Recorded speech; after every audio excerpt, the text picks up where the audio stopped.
slowly beginning to realize that there is a lot of stuff that I need to learn about the RV lifestyle.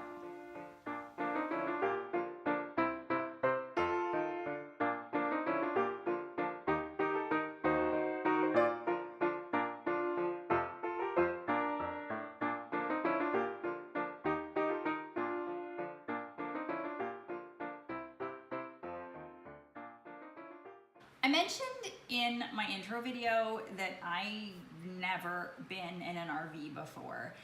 Originally, I wanted to call this video the 5 things or the 10 things that you must have for your new RV, but unfortunately, the title has become I don't know what the fuck I'm doing, because doing some research, I really don't have any clue what I'm doing.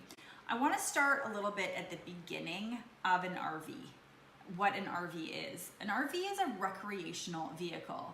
I know from talking to people the last few months and weeks, people kind of have this idea in their head that an RV is a motorhome or a camper van or a fifth wheel, when in fact they all are. So just to touch base and give you a little bit of information of why I chose what I chose and really what they are. There's 7 classes of RVs. And again, RV stands for a recreational vehicle. The first one is the Class A, which is what most people would call a motorhome. They're usually really big and a lot more luxurious. Then you have your Class B. People would usually call this a camper van. They're a little bit smaller and more van-like. A lot less amenities available in a camper van than available in a Class A motorhome. Then you have what would be your Class C, which would basically be the camper that's built on top of a truck. And I know you've seen them on the road. Then you have your towable RVs, which gives you the travel trailer, a fifth wheel, and then a folding tent style trailer. I looked over the last couple of years at all of these options. I'll be honest, originally I wanted a tent trailer, which I'm laughing at now because it's small. And I don't know that I'm a princess, but there were definitely things that I wanted or needed, and a really tiny tent trailer was not going to give me what I needed.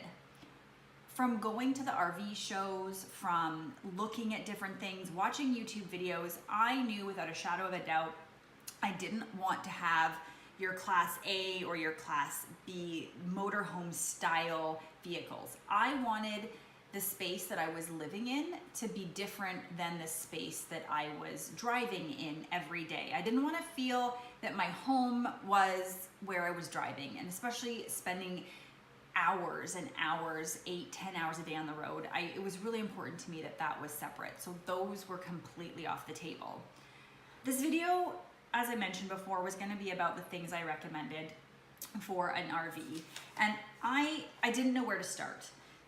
I went to so many different websites. Living Life with Lori, Let's Travel Family, out of Goshen. I can't even read my own writing. You can see I had notes and my clipboard. I was on Pinterest. I was in Google. What do I need for my RV?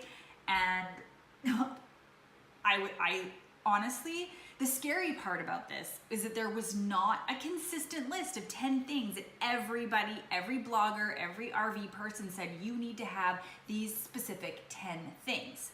There was a list, I narrowed it down. I cross-referenced everybody's list. Some people had a list of 5 things, some people had a list of 10 things, some people had the things you must have, things that'd be nice to have, and I kind of cross-engineered my own list and ordered a bunch of stuff and realized that I don't know what most of it is actually for. Well, I didn't know, and I've learned, and that's where this video has kind of come from. I'm going to share with you some of the items that I bought right off the bat, explain them to you, and I'm going to end up doing another video probably in 2 or 3 months from now to let you know if these items that I did order would be items that I would recommend if you're just buying an RV that are much needed for your recreational vehicle, more specifically a travel trailer. I'm going to open up all of these packages and explain to you what I thought some of them were for and what some of them are actually for. So hang on 1 second, we'll get these open and I'll tell you what I've ordered.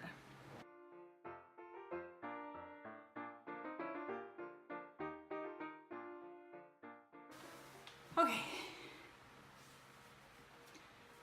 That was not actually as bad as I thought it would be.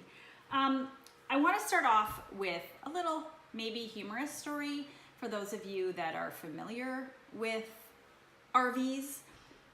I wanted a bathroom in my RV because I wanted to not have to use an outhouse. That was something that was important to me. I didn't know what was going to happen. I didn't think about what happened to the poop and the pee that went in the toilet. And this is gonna be a standing joke, I'm sure, for a very long time. Somebody made a comment to me, what did I think happened? Did I think that the toilet fairies came and dealt with that? And I honestly had no idea. I just thought like in your house, you would use the toilet, flush the toilet, and stuff would go away. I really just didn't have any idea where it went. Hence the idea of toilet fairies. This might be the one problem with the RV that I'm going to have, and that is dealing with what I've learned is so greatly called black water, which if you didn't know, I'm going to explain, and I feel like black water is the poop and the pee from your toilet that goes in the holding tank that you are going to get rid of. Lovely. All of these items that I opened up today are specifically for, and I don't even know if I'm saying this right, but specifically for draining my black water holding tank. The first thing that they recommended that I found on the website through Pinterest is to get a black water hose. There were a lot of different options for lengths, I believe from 20 all the way up to 40 feet. No, sorry. I think they were from 10 all the way up to 20 feet. I ordered the longest one available, it's 20 feet.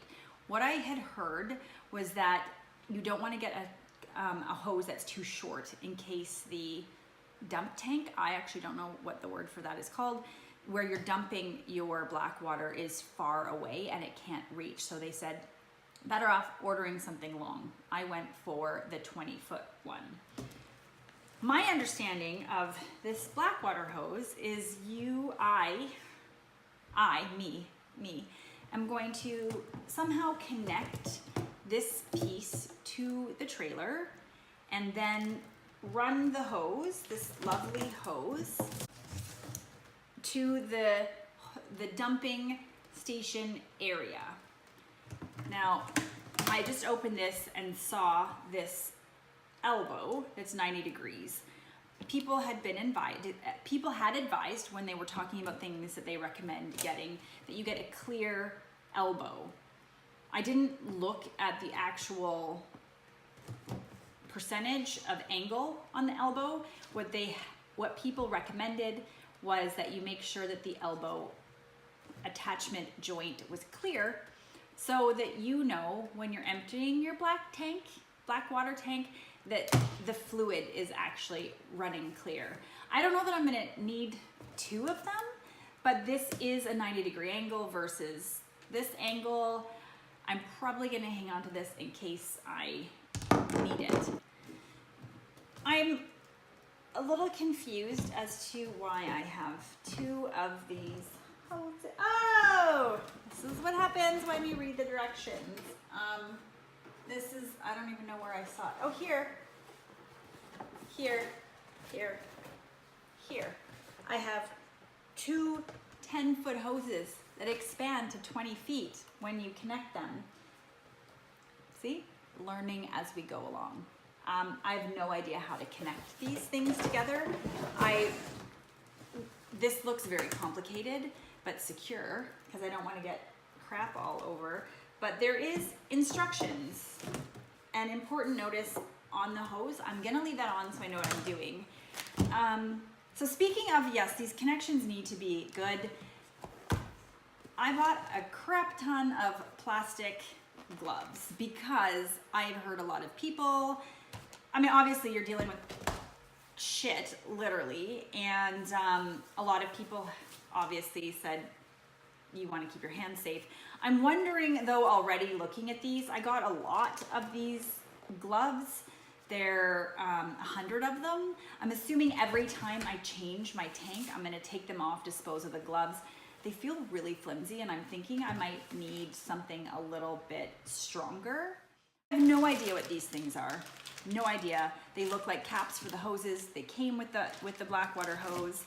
And then this little goffer came in the hose package. It is RV toilet treatment drop-ins. It looks like it's just a sample, and it is something that we were looking at getting for the tank.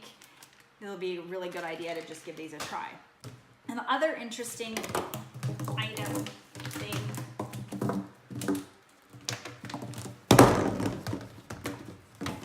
just gonna put that there, is this nifty thing called a sidewinder. I know there is an actual name for it. I'm gonna look at the box. It's the sewer, the actual name for it is sewer hose support. And I actually think this is a pretty cool feature. Obviously when you're emptying your tank, the gravity is going to cause the lovely Blackwater to flow down. But if you've connected something to your trailer and it's not at a good angle, the stuff inside the hose isn't going to flow properly. I'm not going to take this apart, but I think you can see when it's flat here that this support hose actually runs at an angle. So when you are running the Blackwater hose from your RV into the I don't know what that's called. The hole that the poopy water is going into. The sewer. It's just called the sewer? The sewer. Isn't there a name for it? The sewer. Okay.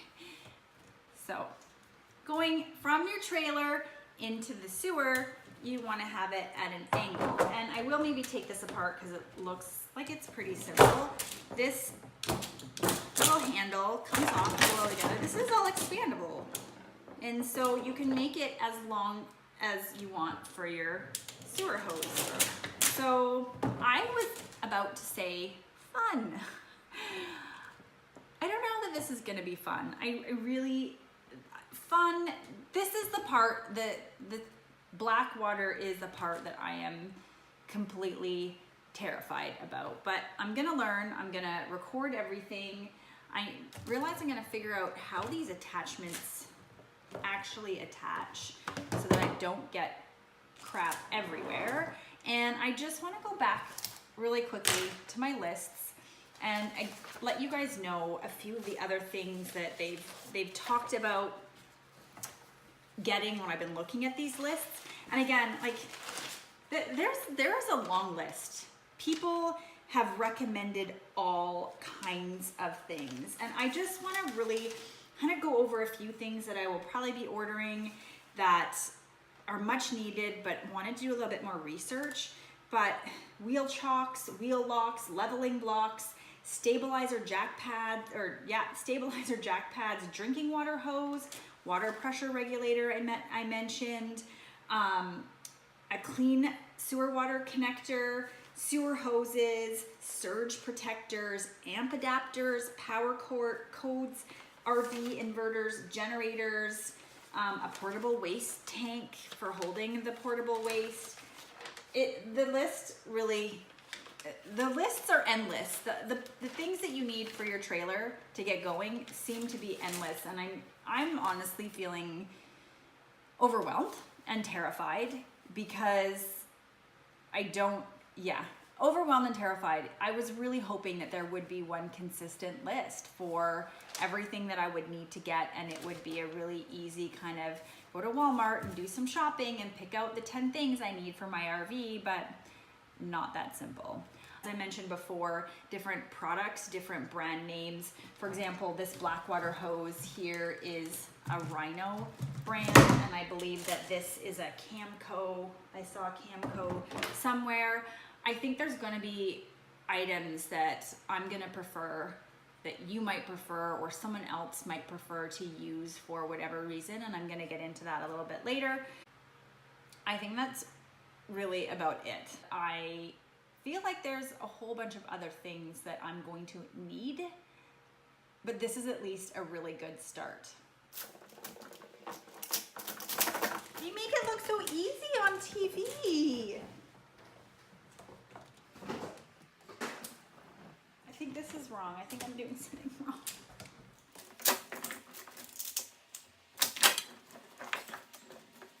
I don't know if this goes all the way down, like underneath of it. I should take it apart. Oh, I got it.